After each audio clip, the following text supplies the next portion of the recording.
Capítulo 2. No hacer de villano. Había un anciano que se reía. Nunca pensé que alguien como yo no moriría en una guerra. Allí también estaba Garfield y comienza a hablar y dice: cuando el capitán es el más duro de todos nosotros, ¿cómo puede mi asombroso ser permanecer nervioso? El anciano dice: santo cielo, el descaro de los jóvenes de dejar atrás inmediatamente a los ancianos. No se puede evitar lo repugnante que es ese aspecto de ellos. Garfield dice: ¿eso es sarcasmo, abuelo? ¿Solo porque mi asombroso ser no pueda curarte los brazos? El anciano se sigue riendo. Yo no diría que es sarcasmo. Y así una conversación, ¿no? No, nada importante una conversación. Cuando de repente una voz dice: cállate, viejo. Deja de joder al chico que está haciendo bastante trabajo. Y comienza a hablar grosería, ¿no? Orvar dice: oh, qué miedo. Obviamente el anciano era Orvar, ¿no? Dice: oh, qué miedo. Ese no es el vigor de alguien que está medio muerto. Garfield dice que no necesita que lo ayude. Groby era bastante grosero. Decía: duele como la mierda y es jodidamente duro. Y era un diálogo bastante largo sobre que Groby le decía a Orvar que muchos se quejaban, ¿no? Y que no estaba agradeciendo a Garfield. Garfield decía que no era necesario su ayuda, que su asombroso ser no lo necesitaba. Y así entre Groby y Orvar se insultaba. Groby decía que sacó todo lo que pudo después de cargarse al emperador de la zarza y al admirador. Se quedó tumbado hasta que pudo darle la espada demonio al cabrón de Césulus. Groby no entendía cómo es que Orvar había sobrevivido. También estaba Moguro Hagane y Garfield estaba curando a los demás. Moguro le decía a Garfield Moguro le decía a Garfield que faltaba por hacer, ¿no? Quería una tarea. Groby decía: quédate ahí, no estorbes, Moguro. Moguro decía: recibido, esperaré nuevas instrucciones. Y en serio, en la novela, pues Groby, ese personaje chiquito, parece mapache, es bastante grosero. Todos sus diálogos están llenos de pura grosería. La historia nos narra que Moguro Hagane no recordaba nada de antes del gran desastre, y que si le preguntaban a Subaru, diría que esto parecía un reseteo de fábrica, ya que parecía que todo lo que este meteoro había adquirido como Moguro Hagane había sido borrado. Un inmenso poder capaz de volar por los aires, la totalidad de la capital imperial se elevó a la fuerza hacia el cielo para evitar tal desenlace, y había detonado sin engullir la zona, por lo que tal vez podría decirse que se trataba de un precio menor a pagar. Garfield dice: ¿cómo podría decir algo así después de lo que le pasó a Ren? Garfield era muy consciente del peso que suponía para alguien perder todas sus memorias hasta ese momento, debido a las circunstancias de uno de los suyos. Por eso lo decía Garfield, ¿no? Trataba de ser empático. Garfield entendía el sentimiento, aunque no diría cosas tan desconsideradas. Garfield dice: sorprendentemente, las cosas que dice este vejestorio podrían tener razón. Groby dice: ¿tú también te estás burlando de mí con esa sarta de estupideces? Garfield dice: no es eso, es decir, puede que sea cierto que no recuerdan nada, pero ¿no es cierto también que no están haciendo nada como intentar huir de ti? La historia nos narra que Moguro se estaba esforzando. Garfield pensó que tal vez Moguro, aunque había perdido recuerdos, podía intuir a sus camaradas, ¿no? La sensación.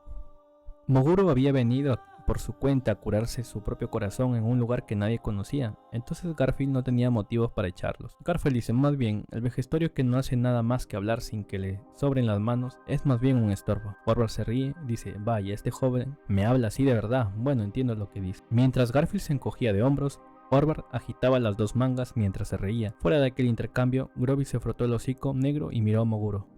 Miró a su antiguo compañero de armas, que se limitaba a acurrucarse junto a él sin el menor movimiento. Groby se enoja con Moguro y le dice: va, no hagas putadas sentimentales, joder. Moguro dice: dentro de la declaración, sonido de líquido detectado teniendo circunstancias inusuales, solicitando instrucciones. Groby dice: vamos, cierra la puta boca. Moguro dice: entendido. Garfield rechinó los colmillos al ver este intercambio de camaradas o ex camaradas y sonrió inconscientemente. En otro escenario estaba Otto, estaba hablando y decía: así que Anastasia-sama volverá a Logúnica vía Kararagi, ¿verdad? Anastasia dice: sí, ese es el plan.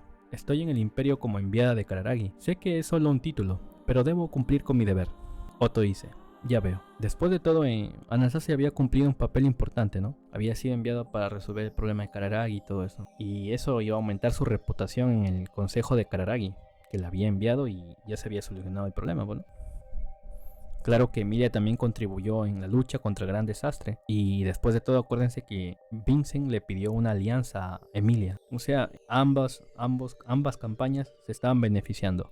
Anastasia dice: hay una montaña de cosas en las que pensar, debe ser duro para ti, Otto-kun. Otto dice: es cierto que es un poco desalentador, pero si tuviéramos que hablar en términos de tener mucho que pensar, no hay comparación con su excelencia el emperador, o el primer ministro Belzec. tienen mucho que construir. Más que construir, reconstruir, ¿no? Otto y Anastasia estaban en la sala de conferencias, donde también estaba Belzec. Estaban discutiendo los planes de futuro de Wallachia, ya que estaban elaborando un proyecto de recuperación y revitalización. Belzec dice: como usted dice, Otto, hay muchos desafíos por delante, pero la verdad es que no lo considero una carga. Anastasia dice: ah, sí, eso es muy alentador. Belzec dice: al principio yo era un súbdito traidor, que se confabuló con la araña blanca, Chichagol. Acuérdense que el nombre es Chisagol, ¿no? Pero yo le digo Chichagol. Y Belzec sigue hablando y dice: para ponerlo en peligro la posición de su excelencia el emperador. Debido a las circunstancias, no fui ejecutado durante la batalla contra el gran desastre, pero aún debía hacerlo después de la guerra. Otto dice: pero nos estás hablando así, no hubo tal acción, ¿verdad? Belzec dice: sí, el emperador así lo ha decidido. Por supuesto, si alguno de ellos hubiera pensado que no podía ser indultado, no habría tenido más remedio que llevar esa espada en mi cuerpo.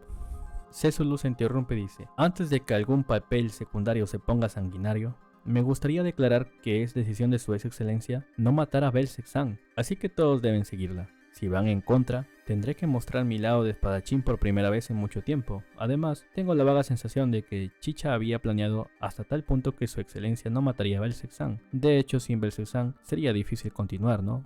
Ya que Chicha no está aquí. Fue una declaración muy larga e interminente para llamarla declaración, pero fueron palabras muy importantes para disuadir a los que conocían los actos de Belzec. Belzec, aparentemente pensando lo mismo, esbozó una leve sonrisa mientras decía: nunca pensé que sería protegido por el general de primera clase Césulus Inmon. De no ser por la espadayán, habría pensado que su espada sería la que me decapitara. Estas eran las palabras que había dicho Césulus antes, ¿no? Estaban recordando sus palabras. Anastasia dice que está de acuerdo. Anastasia sigue hablando y dice: incluso si Belzec-san fuera destituido y el emperador fuera el único que pudiera pensar, ¿no moriría? Incluso con el apoyo de su encantadora esposa San. Belzec estaba contento de que su excelencia recibiera una nueva reina. Si no fuera por esta celebración, su excelencia se enfrentaría a demasiadas dificultades. Anastasia y Otto se quedan en silencio. En medio de este silencio, Otto dirigió su atención hacia Anastasia. Ella sintió el peso del silencio. Y esto era por la muerte de Priscila, obviamente, ¿no? Anastasia murmura y dice: ah, realmente era una princesa egoísta. Otto estaba muy pensativo. Pensaba que el campamento de Emilia y en la facción de Anastasia se habían estrechado demasiado. Y una voz dice: tal vez no sea necesario que intentes conscientemente hacerte el villano. Otto dice: ¿estás hablando conmigo? La que había hablado era Equidona. Y dice: el hecho de que te lo tomaras como un comentario dirigido a ti mismo es una prueba de lo que hay en tu corazón, ¿no? Otto dice: ese argumento no es muy convincente, ya que lo dijiste mientras me mirabas. Ya que Otto había dicho que no era reproducible. Había dicho un comentario, ¿no? Bueno, Otto dice: no, ese argumento no es muy convincente, ya que lo dijiste mientras me mirabas. Equidona dice: eres muy testaduro. Eres muy testaduro. Una buena pareja con Ana en este aspecto. Equidona estaba haciendo pasar un mal rato a Otto. Anastasia dice: no molestes así a Otto-kun. En cuanto te dejaron hablar con alguien, te convertiste en un charlatán. Equidona dice: no me hables como si solo abriera la boca por deseo personal. Desde luego, desde mi posición actual, tengo que reconocer que mis circunstancias anteriores eran restrictivas. Anastasia dice: vaya, lo siento, Otto-kun, que mi hijo te moleste. La disculpa de Anastasia fue recibida con un no y un gesto desdeñoso de Otto. Después de todo este comentario de Equidona, pretendía reafirmar su propia presencia más que mostrar verdadera preocupación por Otto. Otto dice: no me considero un villano. Si es un papel, entonces sería simplemente actuar después de todo. Ya que, bueno, analizando las cosas, la noticia de la muerte de Priscila que conmocionó incluso a Anastasia y más a la facción, el corazón de Otto había permanecido tan imperturbable que se creía desalmado por ello. Después de todo, Otto tuvo oportunidades de intercambiar palabras con Priscila e incluso reconoció que ciertamente era una figura notable como candidata real. Con eso en mente se sintió así. Todo esto estaba en los pensamientos de Otto, ¿no? Otto dice: ¿era totalmente posible que una candidata abandonara en medio de la selección real? Después de todo, Otto no esperaba que ella perdiera la vida en una batalla por la supervivencia de un país vecino. Pensaba en las posibilidades de que hubieran asesinos y todo, más allá por problemas de la política, ¿no? Pero Otto no consideraba y no creía que el Consejo de Sabios del gobierno de Lugúnica no hubiera considerado estas circunstancias de antemano. Si una candidata real se ausentaba, ocuparía de nuevo el puesto de otra persona o procedería a la selección real con uno de los 5 puestos que quedaban vacantes. En opinión honesta de Otto, esta última opción era la más probable y la que él personalmente prefería. Otto entonces habla y dice: el plan es que regresemos al reino en los próximos días. El imperio no querría que la gente de otros países supiera más sobre su estado interno tras el gran desastre, ¿verdad? Anastasia dice, lo mismo digo, como también sería extraño que tuviéramos nuestros pasos sincronizados, dependiendo de si tenemos todos nuestros preparativos en orden. Podríamos partir hacia Kararagi tan pronto como mañana, Otto-kun. En cuanto al informe del castillo, Otto dice, por favor, déjalo en nuestras manos, no es un asunto que pueda comunicarse con carta después de todo. Anastasia asiente y le encomienda la tarea de informar al castillo real. Otto piensa que en tiempos como estos, se supone que el deber del único caballero de Emilia era apoyarla al máximo, eso es lo que piensa Otto, ¿no? Pero dice, con el estado actual de Natsuki-san, probablemente tendría el efecto contrario en Emilia-sama, ya que Subaru estaba devastado, ¿no? Anastasia dice, por lo que parece, la situación de Natsuki-kun no ha cambiado.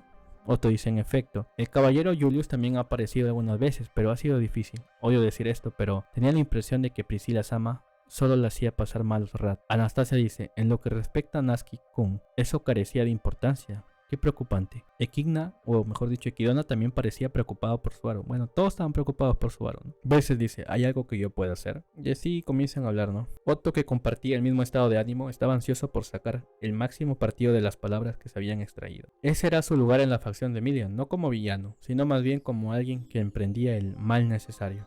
Debido a que su naturaleza era tal, incluso si Priscilla no hubiera muerto, habría planteado utilizar sus orígenes en la familia imperial como base para hacer que se retirara como candidata real no elegible, y habría optado por llevarlo a cabo. Sí, podría haber tomado esa decisión. Por eso, o sea, Otto, ustedes saben que Otto es estratégico y los demás campamentos son enemigos, ¿no? Aunque hagan alianzas por el momento, obviamente Otto va a favorecer a Emilia porque es su líder, es su campamento, y los planes de Otto eran maquiavélicos, no le importan las demás facciones, entonces por eso el título se llama el villano, pues no, porque él le da prioridad a su campamento y a los demás no le importa si usar información para perjudicarlos o todo eso, porque al final son competencias, son enemigos en el sentido político. Por eso Otto se sentía un villano y no esperaba la muerte de Priscilla y le afecta, ¿no? De cierto modo a todos les afecta. Otto dice, aunque no hubieras muerto, no te habrías convertido en nuestra enemiga. Por mucho que a Natsuki-san y a Emilia-sama les duela, tu muerte me ha asestado un duro golpe. Y bueno, como alguien de otro bando, pues no, sin motivos para ayudar y lamentar su muerte, ese fue el menor pésame de que Otto Suben pudo ofrecer a la mujer que había fallecido.